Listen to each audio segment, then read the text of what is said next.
When someone asks you a question out of the blue, what do?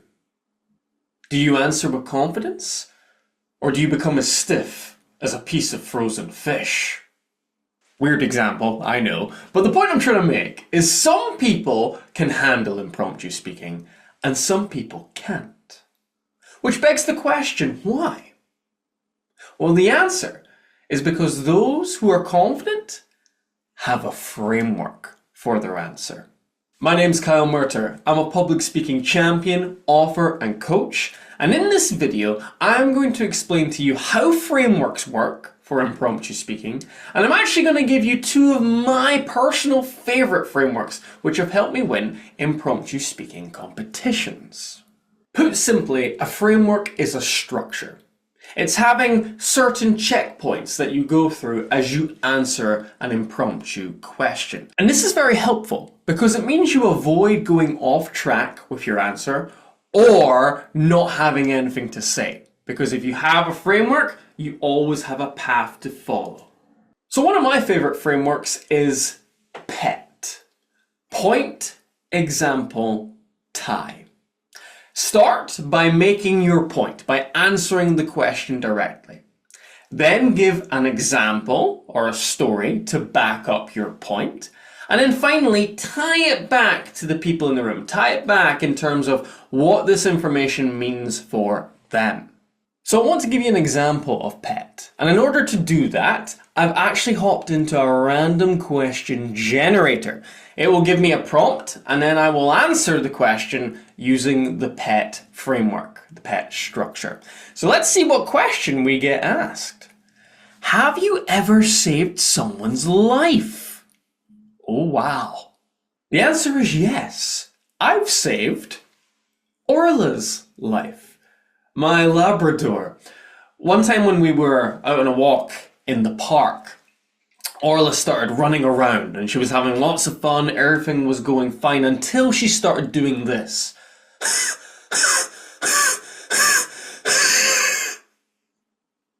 And then she collapsed and fell to the ground. I was in a complete panic.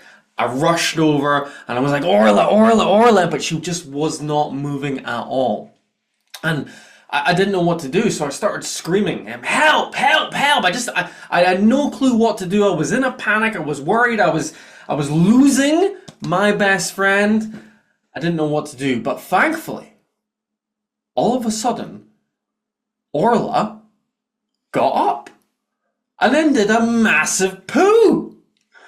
But she wasn't right. You could tell she was labored. Her eyes weren't right. She was dozing.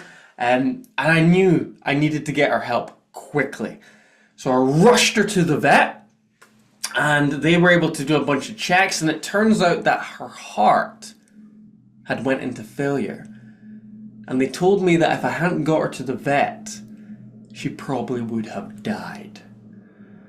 So yeah, I have saved a life and it was pretty traumatic, and I think what we can all learn from this is whenever someone's in distress, whenever you see someone collapse, call emergency services or get them to a hospital as quickly as you can. You never know. Seconds can save lives. So there was an example of the PET structure while talking about a pet. That worked out quite well. The point, I saved Orla's life. The example, the story of the park, and the lesson, seconds can save someone's lives. So this is something which you can use to answer any direct question. Whenever anyone says, tell me about the best advice you've ever had, or tell me about a time where you had to overcome challenges, you can use that structure to answer it very effectively. The other framework I wanted to share with you today is past, present, future. This is where you begin by talking about the past, how you viewed something in the past, what you did in the past. Then you talk about the present, what you're doing now, how you view this subject now. And then you move on to the future, where you think you'll go in the future in terms of this topic, and how you think your thinking might change in the future in terms of this topic. So again, let me hop into that random topic generator and give you a clear example. All right, let's see what we get this time. Oh my god, this is a long one. Hang on. What incredibly strong opinion do you have that is completely unimportant in the grand scheme of things?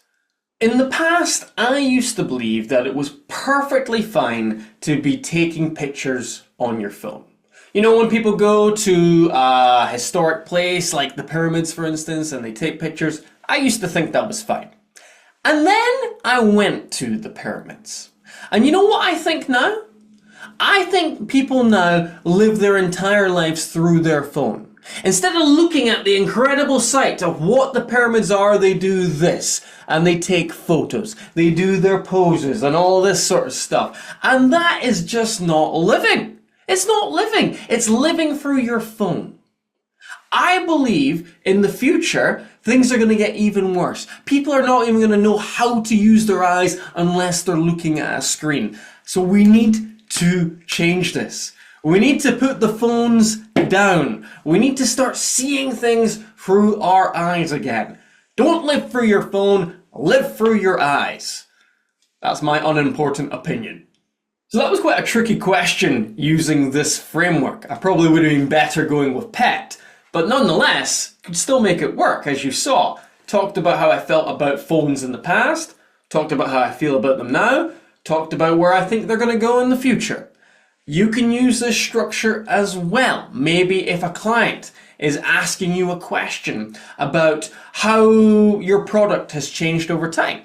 Well, now you can talk about the past, present, and the future. It gives you a clear structure and framework to follow.